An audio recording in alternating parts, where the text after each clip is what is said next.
Olá, seja muito bem-vindo ao nosso projeto de educação jurídica. No vídeo de hoje, nós vamos conversar sobre uma dúvida muito comum entre os casais que não desejam casar. Eles têm um relacionamento sério, duradouro e comprometido, mas não querem a formalidade de um casamento. Como que eu faço para demonstrar então que eu estou vivendo em união estável? Será que eu devo me preocupar em deixar por escrito registrado essa relação? Se for mesmo importante deixar tudo no papel, devo fazer por contrato particular ou por escritura pública? Vamos juntos então entender o que a legislação diz sobre esse assunto? Aqui no canal eu te ensino como proteger o seu patrimônio, a sua empresa e, é claro, a sua família.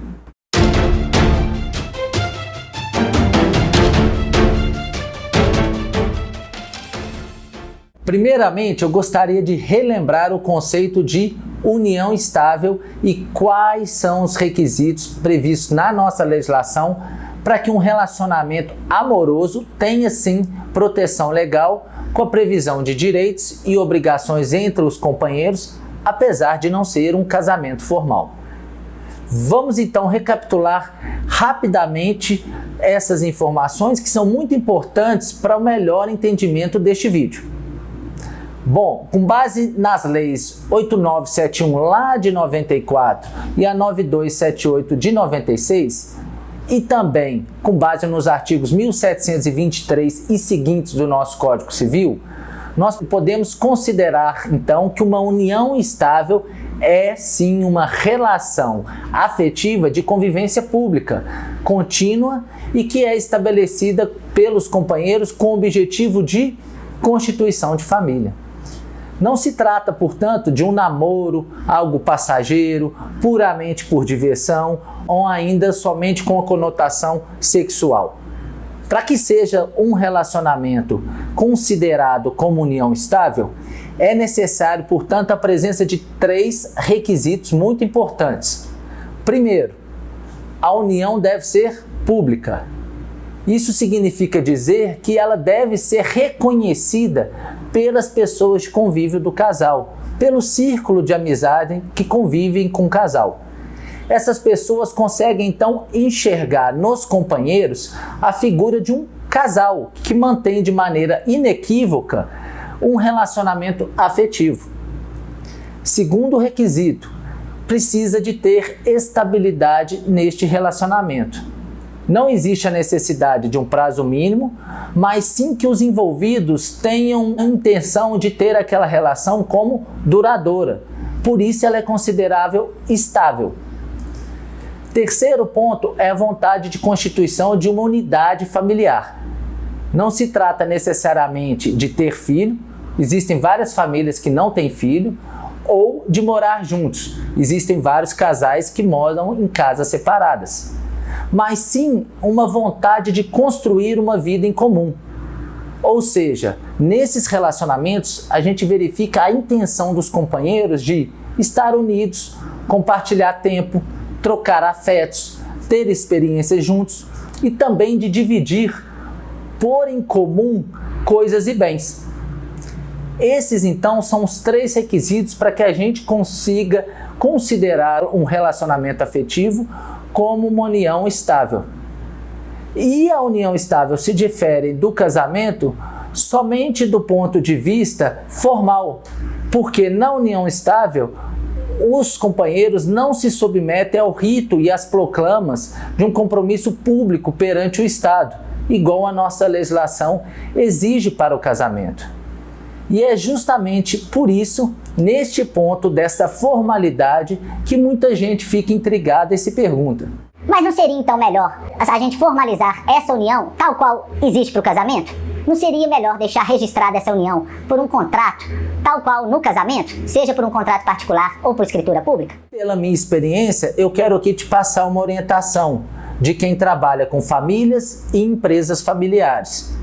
E aí eu posso te dizer, sim, é importante formalizar por escrito a sua união estável.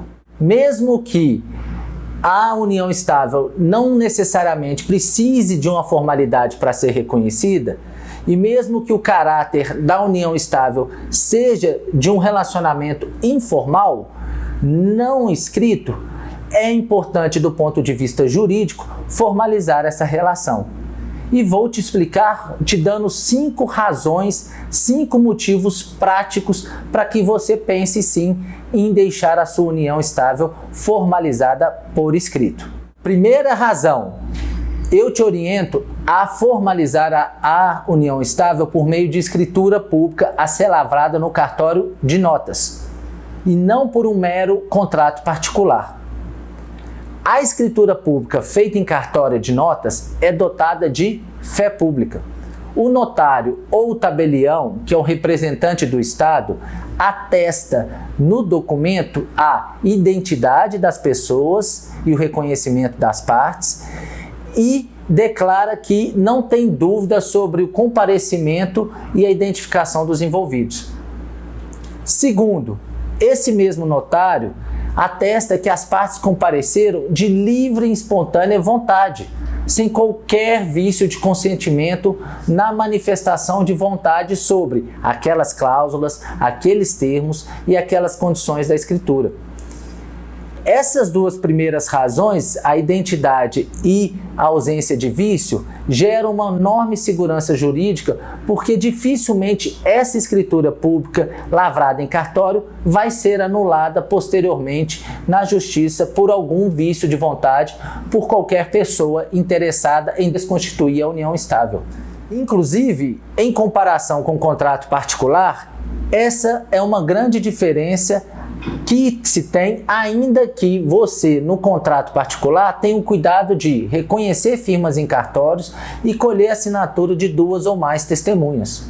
Isso nunca será equiparável à fé pública do tabelião na identidade e na ausência de vício de consentimento. Terceiro ponto, na escritura é possível identificar e preservar os bens já existentes e que são pertencentes a cada um dos companheiros como bens particulares, adquiridos antes do relacionamento, sendo que dali para frente é que o regime patrimonial será vigente dentro do relacionamento, podendo ser adotado quaisquer dos regimes patrimoniais que são previstos também para o casamento, com efeito para o futuro. Quarta razão, será possível nessa escritura pública que as partes reconheçam a data de início da relação, eliminando assim quaisquer dúvidas e dificuldades que se tenham de fazer alguma prova fática a esse respeito, ou seja, uma data retroativa de que eles começaram aquele relacionamento. E quinto motivo é que a escritura pública tem publicidade presumida perante terceiros, valendo assim como prova junto aos órgãos públicos para fins tributários, para fins previdenciários, de plano de saúde, de clube e associações e ainda com aspectos sucessórios e imobiliários, deixando claro que em caso de falecimento, aquele companheiro vai ser sim um dos herdeiros. Tudo bem? Alguma dúvida? Então já deixa a sua curtida e compartilha esse vídeo com os seus amigos. Ajude o nosso canal a chegar a mais pessoas e mais pessoas ficarem bem informados. Até o próximo vídeo. Tchau!